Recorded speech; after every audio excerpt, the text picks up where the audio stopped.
Today we have Balaji who's joining us from Chennai, India. Hi Balaji, how are you? Hi Sandeep, I'm doing good. Thank you. Just a bit of introduction about Balaji, which for me is very interesting. Balaji is into a full-time job. In addition to which, he's a master, I would say, at the topic of personal finance. He has his expertise in the field of digital marketing. I have seen his Facebook videos on the latest technology trends, right? And he's been involved as an advisor role in much of his family businesses, which are in different lines, which include the stock markets and clothing. In addition to which, Balaji is also a Pranic healer, and only last week I got to know that he's an NLP practitioner as well. So Balaji, my first question, which I believe anybody would ask you, that how do you manage all these things, or do you have a clone, who sometimes fills in for you? Bro, you yourself being a really person who is religiously practicing pranic healing, I credit a lot of my growth to Grandmaster Chivaka Uksui. He has been guiding me, I'll put it that way. And when it comes to doing many things, bro, if you see my, let's say my profession as such, I work with a company and that is the core stream of income for me. Okay. Apart from that, everything that I do it on a passion or on a honorarium basis. Okay. So it is said, I guess A.R. Rahman or some musician said it, when you do out of passion, you don't actually feel the work pressure or anything there. You just do it because you like doing it. Right. So what happens is, be it my YouTube channel is one thing where I like to create my content and I'm good in technology. So I like to share it to the world. So in fact, even in my YouTube channels, I've not monetized it. So I've just put it plain. I like doing it, I do it. And NLP is something which helps me to be a better version of myself and to see the world from a different perspective, which helps. So I do my NLP practice also. And so that's how it is.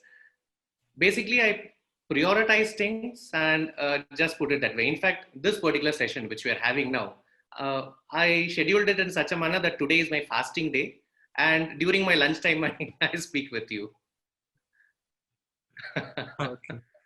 So it's basically intelligent management of time. I mean, the core topic, I know along with edVentr, you're doing two courses, one on personal finance and one on Microsoft Excel. And, when you talk about any of these subjects, it seems as if, this is your core domain. This is the thing that you would be doing. So a lot of people do a lot of things, but, they may do it superficially. I may be doing X, Y, Z, three different things, but I'm not deeply involved. But when I talk to you about personal finance, it seems that you have all the expertise, you have all the knowledge, you understand how various stock prices are behaving, how they are performing.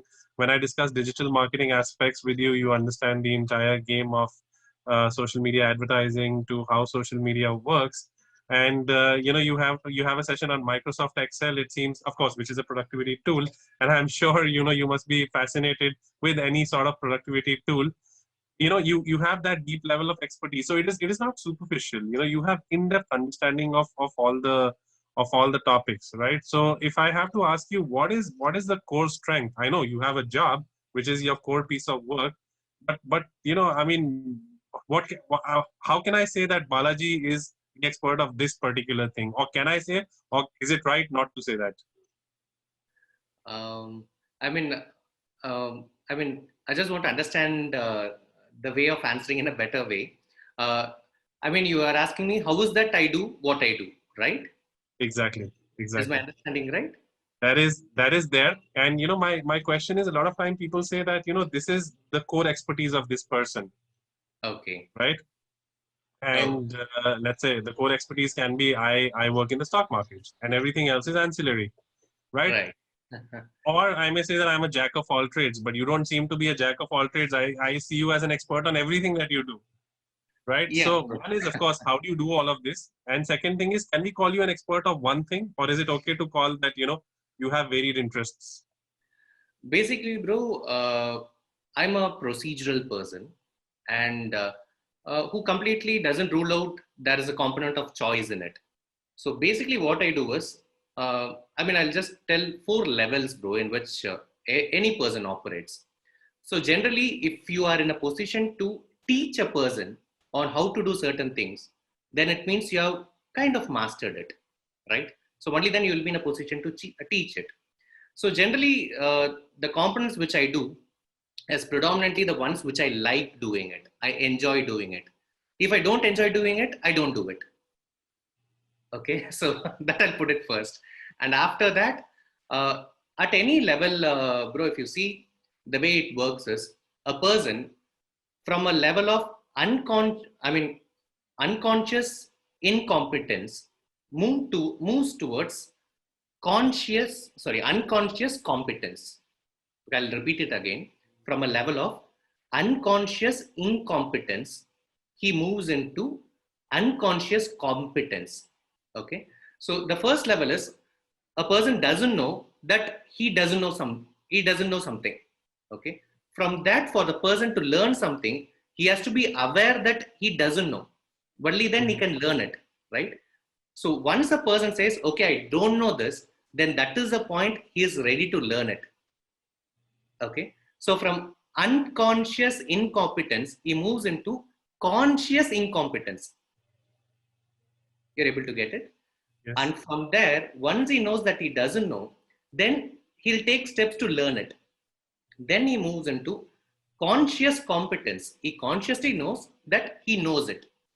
And Mhm. when the final step is unconscious competence. That is, he need not consciously think about it, but he has got competence with it. I mean, this you can find in any expert. Let's say a person who has cooked a certain dish for quite some number of time. He need not measure everything and put it. Okay, maybe your mom or wife when they cook, or if you are an expert in cooking, even you will be doing it and it will be coming perfectly, right? So what I try to achieve is the achieving the level of unconscious competence in whatever I do, or the ones which I am interested to do. So it will become a habit. Once it becomes a habit, it is like running a macro in the course of Excel, I'll tell you. So just a shortcut for it, press that shortcut, it'll be start running and you can work on some other thing. It's kind of that. Absolutely. Absolutely. No, it is indeed very interesting and easier said than done.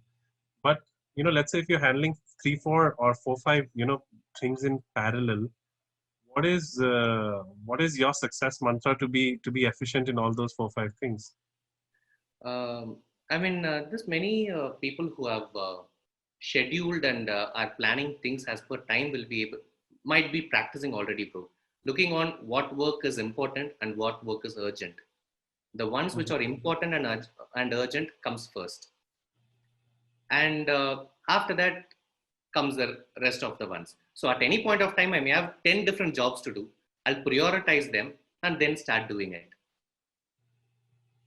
Absolutely. And Absolutely. maybe and meditation really helps, bro. Um, I mean, uh, Most of the people now have started understanding things better with metaphors and analogies. So I'll put you an analogy here. If you've got fuel to run 10 kilometers, and let's say your destination is at the 20th kilometer, okay, it's better to do meditation, which is like a which will refuel you. You take the 20 kilometers or even more of fuel and then go towards the destination. So I ensure I practice my meditation religiously so that I have sufficient fuel to go to different phases. Definitely, definitely. Of course, meditation gives us a lot of energy, and even in terms of, some sort of intuitive guidance as Very to what is the right thing to do is something that a lot of people say is how meditation helps them, and we would have also experienced the same. And so I would say meditation is one of your core productivity tools. And is there any other productivity tool that helps you stay on track with all what you're doing? yes. I put everything in capsules, bro. Family as a capsule. Each and every work I do as a capsule. So when I attend to that capsule, I focus on that capsule. So there is no mutual exclusiveness in the capsules. So of So course, one is meditation. Second is, when you're doing one thing, you completely focus on that particular piece of work that you're doing, right? right, And you don't intermix anything else. right. There was And an one more interesting. which I've Oh, yeah, sorry. started. Please go on. Sorry, bro. Yeah, one more thing which I've started practicing is, bro. When we are good, we attract only good people around us. So when we speak to people, we can say whether you can do it or not do it. There's no middle way around there. Mhm. Promising a person I can do it and not doing it will not be good. So might as well I'll say yes I can do it, or sorry I can't do it at this point of time. I'll do it later. So that has helped me. I mean, Mhm. it's good to say no at times. Absolutely, absolutely. And when you commit, you fully commit, and when you have to say no, you do it. There's one thing that I have been trying is that I create a sort of a mutual accountability. Like Hmm. if I have to go to the gym, I sometimes I know that I'm very motivated for the first 15 days, and after that the motivation does tend to go down. But what I do is I create a group, right, which is probably more and with people who are more motivated than I am, who can pull me through through a longer duration of sustenance, right, Right. is something that I have tried, which happens to work, but the only thing is finding the right person, because it should not take you in the opposite direction. There was a book that I was reading. I was just trying to find that book, and the book emphasized that if you have to, especially as people who are entrepreneurial, it Hmm. is better to be a generalist. It's a sort of a characteristic that you're a generalist rather than a subject matter expert, Hmm. right? Do you have any views on that? Yeah, bro, definitely. I guess a similar perspective I saw in a particular video, I'm not sure where. I guess Henry Ford or someone was asked, you are not an expert in automobile. How do you run a billion-dollar company? And he was said, I have got the right people. Whatever you ask, I'll call the people and give you the answer. So basically, bro, everyone can do everything. But the fact is, are you an expert in it? It depends. Okay. You handle adventure amazingly well. So if I have to do adventure also, I can do it. But yeah, if Sandeep can do it well, I'll pay Sandeep and get the work done. So it's kind of Absolutely. that. So what happens is, bro, in most of the situation, money alone may not be the core aspect of it, bro. I mean, Mhm, mhm. there may be people who are willing to do certain things for passion, okay, who like doing it. And with that level also, there can be a connection. Mhm. Okay, so this we have found in our family business. Let's say our family business is there, where we don't have any employees in it. Okay, and it is being run by my dad, my uncles, and all. What happens is, whatever business comes to the company as such is predominantly by references.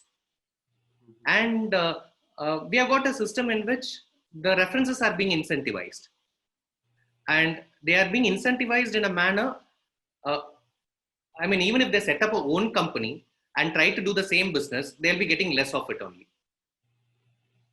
So it's kind of a win-win there. Definitely, definitely, and that helps your business grow without really having a huge workforce, Yeah, right? precisely. If you see, as we have had certain discussions about financial management and stocks also, see, basically, why do you invest in a company?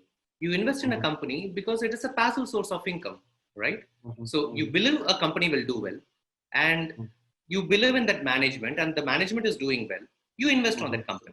So it's mhm, kind of that. So what happens is, see, even when it comes to our family business, what happens is, I'm an expert in personal finance management. I'm working in a company which is not in personal finance management, but I like doing personal finance management, right? So here also there is a win-win there. So whatever, I mean, anything that you stop doing it, you'll forget, or chances are you'll forget it. So it helps me to be abreast with the situation. By education, I'm a BTech IT guy. So by virtue of me making YouTube videos in IT, I can say I'm as good as any IT guy passing out of IT now. So even though I've completed my IT way back, maybe over a decade back. So yeah, so that has helped me to be up to date with what's happening. So there I find a win-win connect, bro. Absolutely, absolutely. And I mean, as you mentioned about financial management and personal finance management, you're also doing workshops with edVentr on personal finance, which are now getting converted into online courses, right? Right. How important it is for any individual to manage their personal finances, which a lot of people don't do. I mean, Very many true. people live by the month or live by the quarter or live by a very short duration, right? And let's hear it from you in terms of your perspective, why it is important to manage your personal finance and think for the long term. Right, bro. So this personal financial management, the most recent analogy I'd put about that unconscious competence and all, right? So I'll put it in the second level, wherein for a person to know that a personal financial management is required, I'll put it as the first step, bro. I mean, it is something which has to come from within rather than picking from elsewhere. See, you said about going for gym, hitting the gym, keeping yourself fit, right? So you will continue to do it only if you feel it is a need of yours. From the want stage, I'll put it as a need stage. Okay. Only if there is a need to do it, you will do it. And the need may come to you as a shock or as a form of an education. So if it is in the form of an education, it's better. If it is in the shock, it is not that. I mean, it's better to have it in the need form. I'll put it that way. So, see, for a person who is, let's say, in his 50s or who is planning to retire in 5 years or 7 years down the line, it's a bit tough for him to plan for his retirement had he not saved or invested sufficiently. Whereas, let's see a person who's in his 30s, who's entering into his family life or is entering into his career to the next phase of his life, for him, it'll be easier to manage. So, the easier a person, I mean, the earlier a person starts doing it, it'll be better for his life, Mhm. right? Ultimately, when it comes to personal financial management, bro, anything that a person needs to accumulate his wealth is for future expenses. The world runs by either present expense or future expense. And that is for what money is also there, right? Whoever says whatever, see, I need money for this, I need money for that, why the person needs money? Ultimately, the money has to be spent. Either it'll be spent now or it'll be spent later, right? So, taking this perspective, now when a person has got the capacity to earn, it's best to accumulate and save for the rainy day. We can learn it from the ants, bro. If you see the ants, they'll be always busy, right? Uh, you keep anything and everything there, the chances are the ant may feed on it. I once noticed even my razor being fed by a few ants because there were nothing, there was nothing else to eat. So this ants, what they do is whatever they can digest, they collect it and save it for a rainy day, right? So humans as such have learned from ants on saving for a rainy day. And humans being more complicated species than ants, inflation plays a role here, whereas inflation doesn't play a role in ants' kingdom. So in the future, I mean, no one expected something like a COVID situation where an emergency fund would have been amazing for a person, right?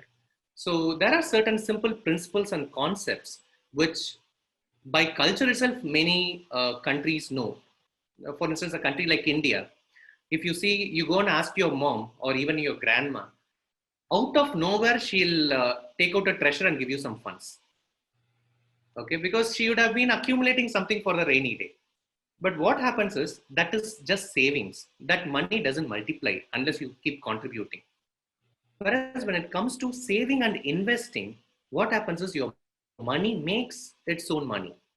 So that is a concept here, bro. That comes in really handy.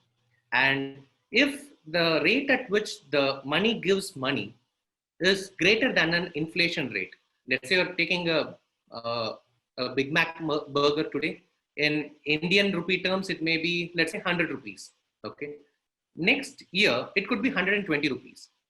And the year after that, it could be, let's say, 130 rupees. So on an average, it has grown up by 7% year on year, just on ballpark figure, on an average figure. So whatever you have saved and invested, if it is not yielding you more than 7% rate year on year, then you may end up getting something lesser than a burger 3 years down the line, right? Or you'll have to be satisfied with something lesser than that. So here it comes in really handy, bro. Personal finance Definitely. management. I mean, one of the books that it was also one of the first books that I ever read was Rich Dad Poor Dad by Robert Kiyosaki. Right. Where he categorically mentioned that look at your money as probably an employee working for you, Very true. right? That mindset is very important, where you park the money at the right place so that it generates adequate return, which, as you mentioned, beats inflation and gives you a return as per the needs that wants that you may have in the future, which Very I true. found very very interesting. It just changed my perspective towards saving or investing. Very true, bro. And it's a very entrepreneurial thought process, right? That look at your money as an employee working for you, Very and true, bro. very very interesting. And the other course that we've been doing with you is on Microsoft Excel. We've done the Microsoft Excel basics, and we will be doing Microsoft Excel Advanced. Knowing you, I think it's your very inherent and natural characteristic that you will look at all sorts of productivity tools, and Microsoft Excel being one of the oldest and well used productivity tool today. You have a lot of apps, but Microsoft Excel is Microsoft Excel at the end of the day. Would you like to talk something about the course for people who may be listening or who may be interested to learn about Microsoft Excel? Yeah, definitely, bro. See, basically, Microsoft Excel is a product by Microsoft and it is named Excel. The core concept of it is what is called a spreadsheet. Okay. For Google users, they can see it as a Google Sheets, whereas Mac users can see it as numbers. Or people who are in open source, they'll see it as an open office. So basically, the core concept is spreadsheet. Okay, so spreadsheet, I'd call it as a program which uh, can be used by users even without the programming knowledge. You need not know a C, C++, Java, VB, or .NET, or whatever programming language.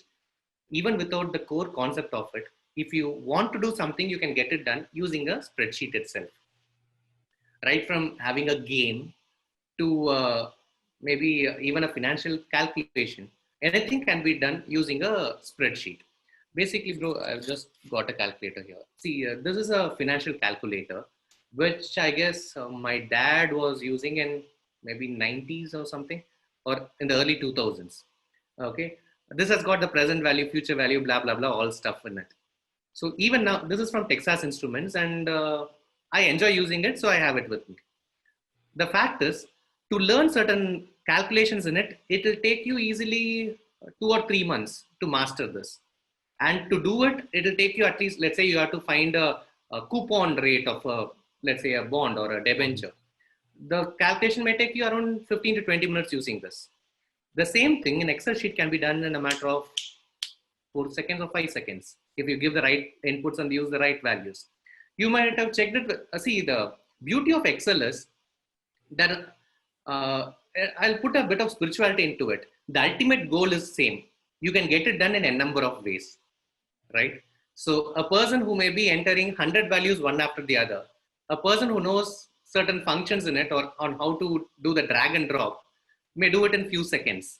So Excel has got sufficient tools to help a person to complete the task faster. So by virtue of it, the productivity gets improved, right? So there is nothing like a person has mastered Excel. If even I am of a feeling, even if the people who have coded Excel, you give them a task, they might not do it in a manner which a person who has used Excel and does it. So it's that way around. I mean, you can learn a lot of things in Excel. Ultimately, the task which you want to do can be done in a faster pace, in an efficient manner. So Interesting. for that, Excel comes in Interesting. handy. Interesting. I mean, just one more facet of yours. You mentioned that you're also practicing neuro linguistics programming. That's how you say it, right? NLP. Right. Right, right? bro. And with all the things that you're doing, what intrigued you into doing NLP, and how is it helping you? Yeah, bro. So, okay. Since, I mean, if you just Google as NLP, you'll get n number of definitions. And Okay. the basic thing will be study of subjective experience. Okay. If I say study of subjective experience, again, for that, there'll be n number of definitions and explanations. With what I've said recently, I'll just put it here for you. NLP is a tool, okay, with which you can do many things. What I'm going to say now is one of the things you can do. I was telling you about cooking, right? A person does cooking in a certain manner that it tastes really well. Let's say my wife or my mom have learned that cooking through experience. Whereas in COVID, now I'm in certain place where I don't have access to them. So what I do is I check with them what is the temperature at which this has to be heated, and what is the quantity, how many milligrams and how many milliliters of water has to be added, milligrams of spices have to be added. I take all the details from them and I replicate this as such exactly. Okay, so that is the core of NLP, identifying excellence in a person and replicating in a manner to produce the desired results. Okay, so see, my wife may be wearing a sari, my mom may be wearing maybe some other maybe kurta or something. Okay, does me wearing a kurta or a sari influence the cooking? No, right? So those are the outliers which have to be ignored. The core aspects here are the kitchen, the play. Yeah, again, let's have it as my wife is doing in an open air kitchen, my mom is doing as in an indoor kitchen, and I'm doing in an indoor kitchen. Does that affect? No. What affects is what matters: the temperature, the kind of ingredients used, and those stuff. So, identifying the essence of excellence and using it in whatever we do is the core of NLP. I'll put it that way. Excellent. I hope the dish tasted as good as your mom makes, Yeah, really. the dish that you prepared. It But does. It does. I think that is what practice does. And I mean practice also makes you perfect at whatever you endeavor to do. And on that note, thank you so much, Balaji. It was a pleasure talking to you. And to all the people who are listening, we are happy to inform that Balaji is hosting two online courses on the edVentr platform. One is on personal finance. Balaji spoke about personal finance management, and the second is Microsoft Excel, which is a productivity tool. And through this conversation, I think we'll branch out into a few more workshops now that we know more about your personal interests and all that you're doing. And so, Definitely. yes, stay tuned. And thank you once again. Thanks, Balaji. You have a good day. Thank you. Thank you, bro. Namaste. Thank you.